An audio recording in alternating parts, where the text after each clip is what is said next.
Hello and welcome to the Satluj TV Podcast.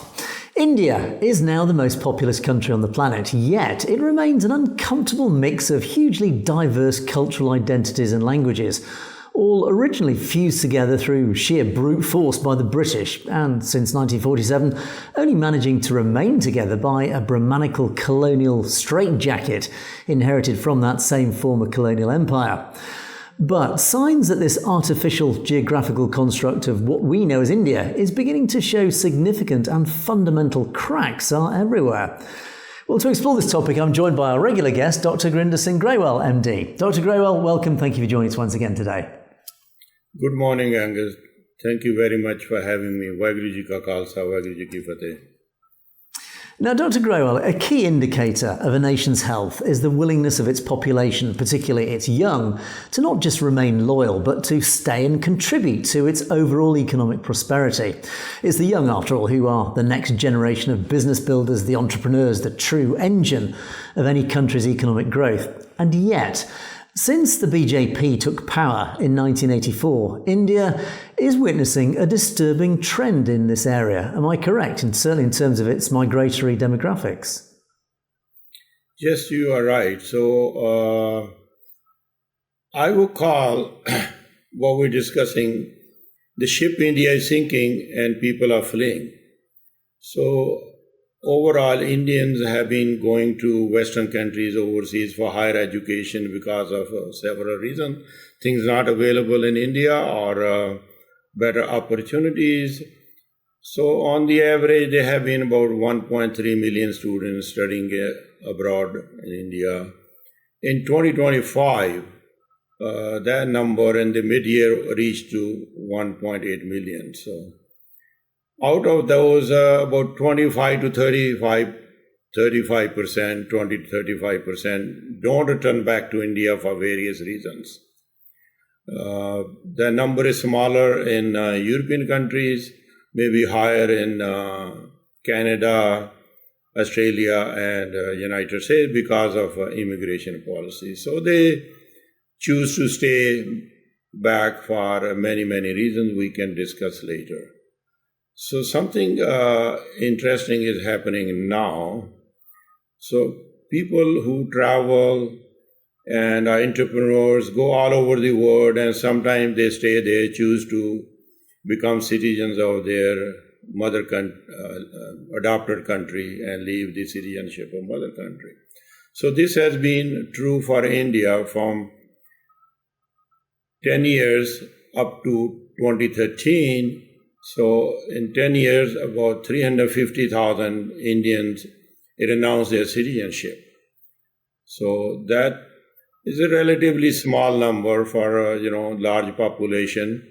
But interesting fact has happened. In last 10 years, the government, the BJP RSS government came into power, and that number has multiplied by 5 times. So about 35,000 people used to renounce Indian citizenship every year until 2013, for the 10 years prior to that. So that number is now 5 times. So in the last 5 years, 1 million Indians have renounced their citizenship. This is the government figures. In 2022 was the highest number, 225,620. This is according to one of the ministers of Indian government's figures. So why this trend has exponentially increased? So why would people renounce their citizenship? They could travel back, being Indians, they are given some kind of a paper they can visit for 10 years. I don't remember what they call. So why this 1.3 million, some people have not only left the country, they have left the India. So there are many, many reasons, but we will discuss. I think the reasons may be not obvious. There's no real statistics from the Indian side or from any other source available So what is the background of these people? Why are they announcing their citizenship? I think we have to conclude based on some of the information we have or knowing what is happening in India. So some of the people in India do not feel Indians while even they are living in India. They don't feel it is their country. So when they don't feel it's their country while in India, how would they remain Indian citizens when they have opportunity to join the better society? So that's, I think, is the reason we can explore some of these things what happen. Economic opportunity, we understand there are better jobs, better wages, strong currencies, higher standard of living, better healthcare, education, housing, and infrastructure, escaping from poverty or stagnation. So these are some of the reasons they may be leaving. But why this number reach 5 times in last 10 years compared to before? So it is a directly responsibility of the current government, their policies. I think we can go on to that. There's a rising inequality. 1% of the Indians control 40% of the national wealth. So generally people from poor countries, when they go abroad, they do leave their citizenship or announce their citizenship. Political and civil freedom, which is not available in India. People feel oppressed by their government through censorship, surveillance, corruption, suppression of dissent, journalists, activists, religious minorities, or those facing unfair treatment often seek asylum or emigrate for freedom. Evidence of concern. India, the press freedom index and democracy ranking have declined. India is an electoral autocracy. This is the perception of India in the free world. Use of laws like UAPA, sedition, internet shutdowns have raised concern over shrinking space for dissent. Communal tensions and polarization have grown in certain areas, especially incidents involving the religious minorities, mob lynching, hate crimes, bulldozer use of houses of Muslims being demolished without any proper court orders. So these are some of the things. Sikhs have been leaving Punjab, going to Canada, USA, England for last 40 years at a higher number because while they are in India, they don't feel this is their country. So after the farmers' agitation, which was more stronger in the northern states, they have come together more and realized that it's not only the Sikhs, they're targeting the whole farming community. So now, especially in US, we see a lot of young men from Haryana have left and emigrated to US, maybe to other countries. So Sikhs are not the only one who feel that this is another country. Other minorities, especially farmers or the Dalits, have been made to feel that this country is not for them.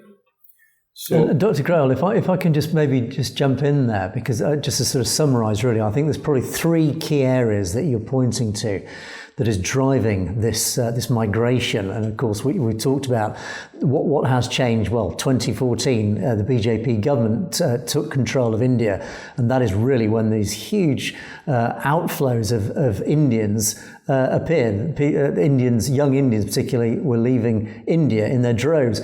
Now, the 3 key areas clearly that you pointed to, firstly is economically. There is a very strong economic argument why they are being driven out. Secondly is essentially they're just trying to seek better opportunities elsewhere. And thirdly, perhaps arguably the most important and certainly the most relevant, is the political civil freedoms that they are fleeing. They are fleeing oppression and persecution. That's an area I would like to discuss a lot in a moment. But I just wanted to just jump back to the economic argument just to start with, because this is very, very relevant to the Punjab, for example, and particularly for the Sikh community, is that we've often talked about how the Punjab has been very deliberately targeted by Delhi with this economic policy to almost undermine the Punjab's success. It's economically being undermined. It's deliberately being driven into the ground, in simple terms, by Delhi.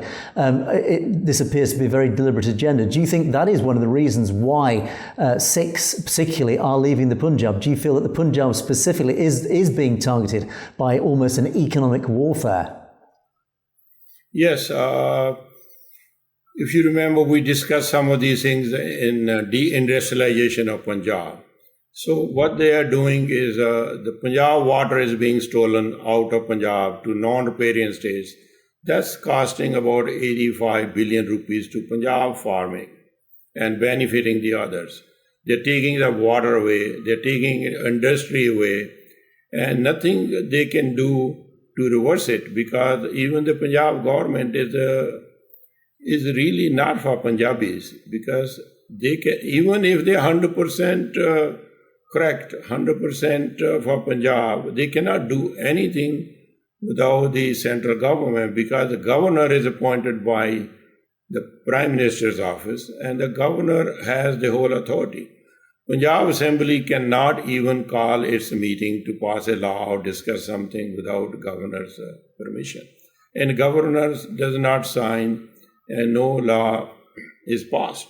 So this is the state of affairs in Punjab. Punjab is, Punjabis cannot cross Haryana border next day to go to Delhi to complain to the government. They are polite, especially the farmers. The police on the Haryana side was standing there and shooting the farmers who were agitated. One young guy died, somebody lost his eyesight. And, there was one farmer leader, he was on hunger strike for long. So they are complaining, but nothing is happening because Punjab is targeted. After Kashmir, now it's Punjab's turn to ruin them financially and any which way the government can to teach them a lesson and control the Punjabis. Not only control financially, they want to control mind. They want to control Sikh history and change the whole thing. So they are trying to corrupt the Sikh history and want to make Sikhs in Punjab realize they are Hindus, they are part of Hindutva. So they are not only trying to financially rule us, they also don't want us to have our identity, which is the very important thing for a Sikh, to keep its identity. So, and of course, Dr. Grewal, and of course, the large part, or a large part of the Indian and particularly the Punjabi diaspora around the world is made up of people who fled Punjab in the 1980s and 1990s, that dreadful period of not just oppression, a dreadful period of genocidal murders of young Sikhs by the Indian state, and that drove a huge exodus during the 80s and 90s. Literally, Sikhs were fleeing for their lives to go build new lives in the United States, Canada, Europe, etc. So it does appear now, and then coming back to this political argument, why there is a new exodus since 2014. Do you think there is a new exodus happening as a result of BJP oppression and persecution of Punjabi Sikhs? And where do you think this new exodus, what do you think the implications, the ramifications are going to be of this exodus? The Operation Blue Star, Operation Shanti, then targeting the Sikhs in Pakistan, Canada, even in US, they try to killing Sikh in UK. So this is one reason the Sikhs do not feel India is their country.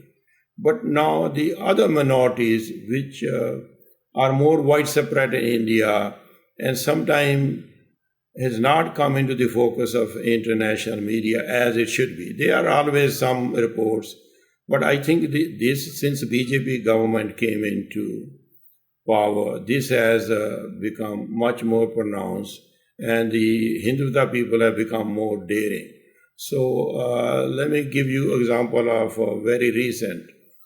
On July 28th, that's only 3-4 days ago, Mr. Kevin Selvaganesh, a young gold medalist, engineer, graduate working at a company making 2 lakh rupees a month, wanted to marry a young lady who is higher class. The classes are very hard to understand. Even in a class, there are 1,000 classes. So his family was educated. His mother is a teacher. His father is an ex-MLA, member of the Legislative Assembly in that state. And so they are financially better than some of the other poor Dalits. But because they are born in Dalit family, they cannot change that forever. So that's your fate. Your fate is to serve the Brahmanical culture. You can never rise up to equal to them. So because of his background, he was hacked to death. It's a very sad story. I send you picture. So then, there were some ladies protesting and saying, there's no honor in honor killing.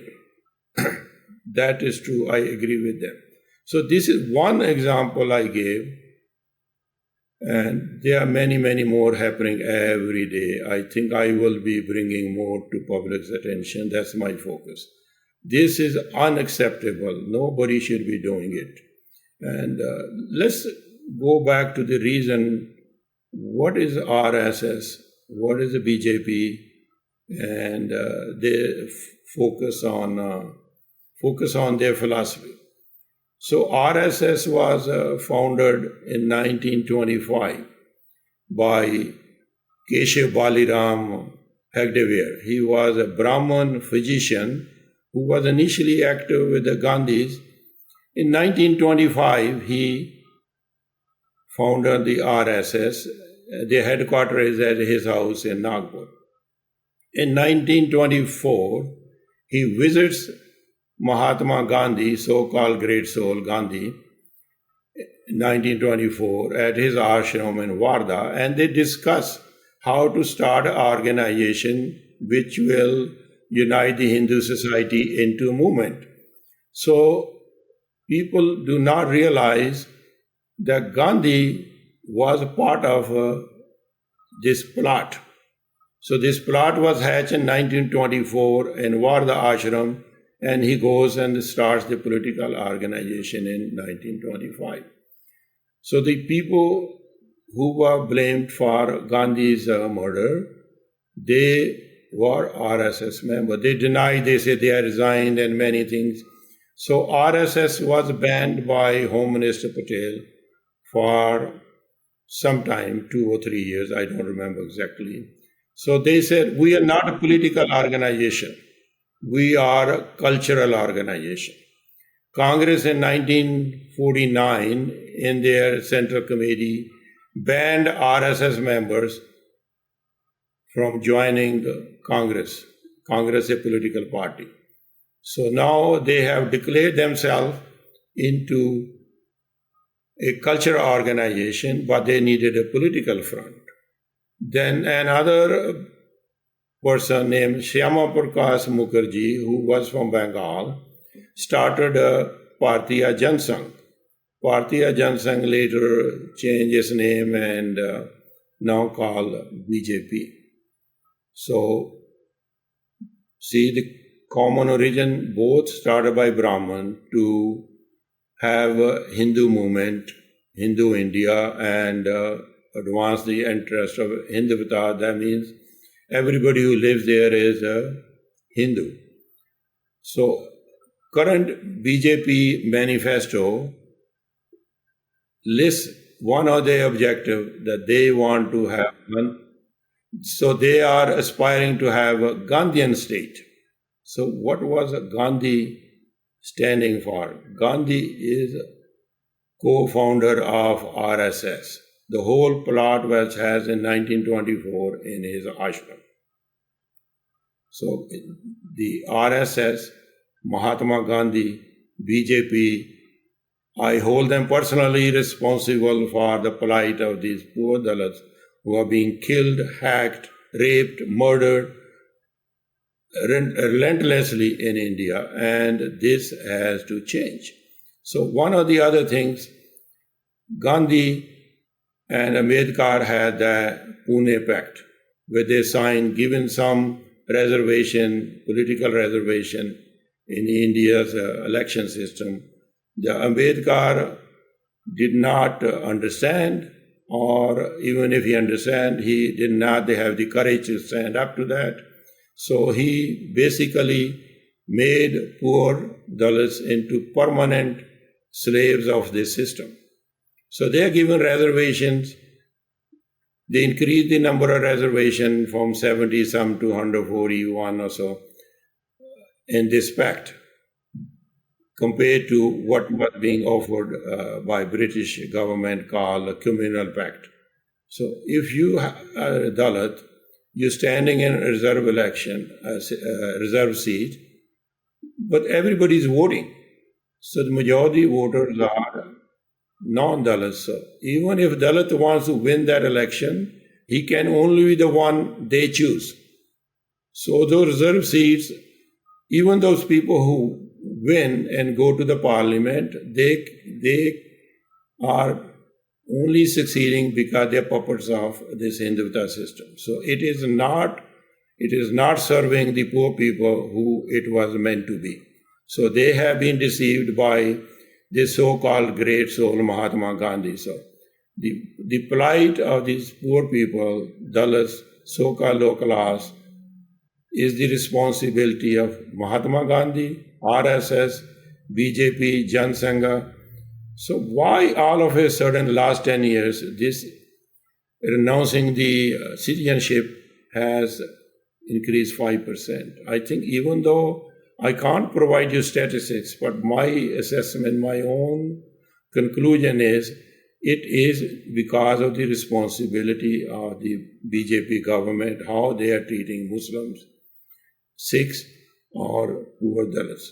So this is directly responsible for they are the direct response, they bear the responsibility directly for what is happening. And I think if this will continue. So my other conclusion I come to this is, while they are leaving India, they are announcing their citizenship. Now, like me, who have done the same thing, I announced my citizenship as soon as I could after leaving India. I didn't even wait one day, because even though this was before 94, I never felt that that was my country, that I could live in that kind of structure. So now I think we have to we have to find those 200,000 people who leave their citizenship every year or announce every year. We should collaborate with them, find out their reason, and join hands so we can change the plight of people who are left behind. I think India is ready to break. So the Hindutva people are only in the middle 3-4 states, but they want to control the rest of India. The South has nothing common with them. East has nothing common with them. Kashmir is already ruined, and they're trying to ruin Punjab. Farmers of Haryana, Uttar Pradesh, they are leaving. So I think it's a time for people to have the real change. To have the change, I think we need a collaboration. I think we need to find these 200,000 people. Even if we can find 10% of them, is a lot. So join hands, so we have a resurgence and uprising to change this government system. Not only change the name of the government, but change the system. So it works for everybody, or people have their own small states, whatever the future will be. So there is an air of inevitability about what we're talking here, in that it is inevitable when you look at all the context of what is happening, that India is going to break up. The question is when, how soon or how long is it going to take? Now, the Brahmins are, of course, going to resist everything. They're certainly going to resist any uprisings, let's call it, from any other parts of India. But is there an argument, as a final question, Dr. Grewal, do you think there is an argument to say, okay, if the Brahmins want this Hindu Rashtra that they are fighting for, and the RSS themselves are becoming more and more open, more and more public even, in this call for a Hindu Rashtra. It is entering into the Indian Parliament, it's entering political discourse, it's becoming almost a mainstream discussion that we want a Hindu Rashtra. Well, why not then grant the Brahmins their Hindu Rashtra, let the Hindu majority have a Hindu Rashtra, but at the same time they must therefore allow all these other parts, these peripheral parts of India, like Kashmir, like Punjab, like Tamil Nadu, Manipur, wherever it happens to be, let them have their own democratic referenda, let them decide if they want to be part of the Hindu Rashtra or they themselves want to be their own sovereign independent states. Do you think that is a fair argument? I think that is the only practical solution, because this Brahman Hindutva does not tolerate any other people. Look, the Pakistan was divided into two, so they have Muslim country now. Okay, they couldn't live together, but they can't live separately either. So every now and then they want to attack Pakistan or obliterate it. Why? You have your own country, you have a bigger country. Why do you want to not let them have peace and live peacefully, have trade, people can travel? There's only one reason. They do not tolerate Islam. So if you go back in history, the third battle of Panipat, where Marathas, very strong army, fought the Abdali, who was an invader, and in spite of their bravery, they lost. They were crushed. I'm not saying Abdali was right. 30,000 plus women were taken out of India, going to Afghanistan, when the Sikhs in Punjab attacked and freed most of them. But then these people are so crazy, when the Sikhs were trying to return their girls, they say, oh, they have been corrupted, we can't take them back. Look at their mindset. They are so cruel to their own children, how can they be nice to me and anybody else? So they will not accept their own daughters because Abdali has stolen them. So this ideology is very bad. They will never accept Muslims, Sikhs or Hindus. Most of the Hindutva area is where the Marathas ruled. It's the same, Gwalior, Baroda, all that, this is the same, Nagpur. So let them have their central part and everybody else have their freedom. And maybe if things could settle, they could live peacefully. But to do that, we the Sikhs, we have to unite with the people who also have the same objective. You know, in school they used to teach us 1 and 1 is not 2, it's 11. Right? We need to multiply our strength. So I think it is important for us to keep that in mind. You know, there was a famous poet and philosopher. Most of his poems are in Urdu. I can't read them, but I, have read translation of some of them.